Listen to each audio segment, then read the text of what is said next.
एक होती क्यूरियोसिटी होती है पूछने की। तो मैंने दादी से पूछा, दादी आपके बच्चे नहीं हैं? तो दादी भारी मन से बोली कि मेरा कोई नहीं है। तो फिर मुझे लगा कि दादी रहती कहाँ होंगी।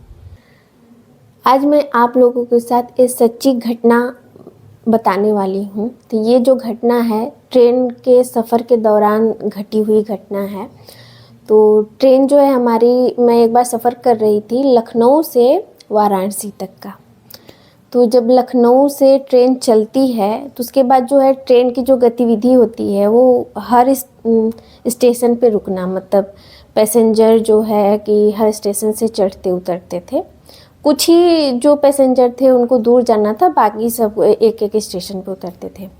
तो कुछ स्टेशन के बाद जो है एक बूढ़ी सी दादी जो है, मुझे बहुत अच्छे से याद है, बूढ़ी सी दादी जो है उनकी उम्र 70 साल की होगी, एक गठरी लेके चढ़ती हैं सर पे, जो उनकी गठरी होती है चढ़ती हैं, वो भी लड़खड़ाते हुए। और जहाँ पे हमारी सीट थी, ठीक हमारी सीट थी, तो सीट के बगल में जो स्पेस होता है वहीं पर उन्होंने वो गठरी रखी। और फिर वो थकी हुई थी तो हमें लग रहा है, मुझे लग रहा है वहीं पे वो अपना सर रख के सो गई। तो उसके बाद काफ़ी स्टेशनें आई, वो लोग जो है उनको होता है ना गठरी को फांद के अपना उतरते थे। अयोध्या स्टेशन आने वाला था तो जो है गाड़ी जो है ट्रेन जो है स्लो हो गई है। तो बाकी जो पैसेंजर थे जिसको उतरना था वो गेट के पास दादी की गठरी को फांद के जाने लगे। तो दादी जो है उठी, वो जो है देखी कि और लोग और जो पैसेंजर थे जो स्टेशन आने वाला था उतरने के लिए, तो वो लोग जा रहे थे। वो भी सोची कि मैं भी अपनी गठरी को गेट के पास ले चलूं। तो और लोगों से उन्होंने कहा कि मेरी गठरी उठा दो। तो लोगों ने इग्नोर किया और मतलब चले गए। वो उन्होंने कोशिश भी किया गठरी को उठा के फिर से सर पे रखने के लिए, लेकिन वो जो है सक्षम नहीं हो पाई उठाने के लिए। और मैं उन्हें देख रही थी, मैं अपना पेपर भी पढ़ रही थी और मैं उनको भी देख रही थी।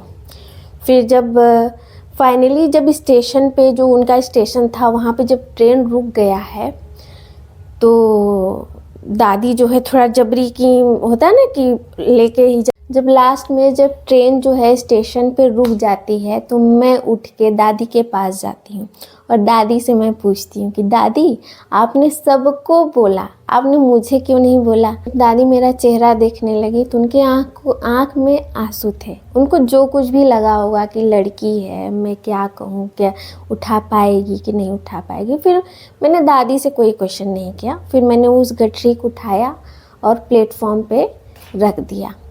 तो फिर एक होती क्यूरियोसिटी होती है पूछने की। तो मैंने दादी से पूछा, दादी आपके बच्चे नहीं हैं? तो दादी भारी मन से बोली कि मेरा कोई नहीं है। तो फिर मुझे लगा कि दादी रहती कहाँ होंगी। मैंने पूछा दादी से, दादी आप फिर रहती कहाँ हैं? तो दादी ने कहा कि मैं आश्रम में रहती हूँ। मैंने पूछा आप आश्रम में रहती तो गई कहाँ थी? दादी बोली कि मैं ना गांव में गई थी, मतलब वो कपड़े उपड़े मांग के लाती हैं फिर आश्रम में लेके जाते हैं। मैंने बोला ठीक है। मैंने दादी से पूछा कि दादी आपकी गठरी को मैं बाहर पहुंचा दूँ? तो बोली नहीं, मेरे सर पे उठा दो, उठा दीजिए। फिर मैंने दादी से एक बार, दादी आप सबसे बोल रही थी, मुझसे क्यों नहीं बोली? तो दादी फिर कुछ नहीं बोली। मुझे दादी को देख के बहुत प्यार आ रहा था तो मैंने उनको गले लगाया। वो थोड़ा सी इमोशनली हो गई और वो भी काफ़ी देर तक मुझे गले लगाए रही। फिर बोले कि बेटा ठीक है, तुम खुश रहो और मेरी गठरी उठा दो। फिर तो मैंने उनकी गठरी उठाई और वह लड़खड़ाते हुए वो जा रही थी। उनको देख के मुझे बहुत दया आ रही थी उनकी लाचारी पे कि इस उम्र में, उम्र 70 साल की उम्र में, मतलब उनकी स्थिति ऐसी थी कि वो इस हाल में हैं। तो मैं आप लोगों से एक यही विनती है कि अगर ऐसी कोई घटना आप लोगों को के सामने दिखे तो ज़रूर मदद करें ऐसे लोगों की। और मेरी कहानी आप लोगों को कैसी लगी कमेंट करके ज़रूर बताएं। धन्यवाद।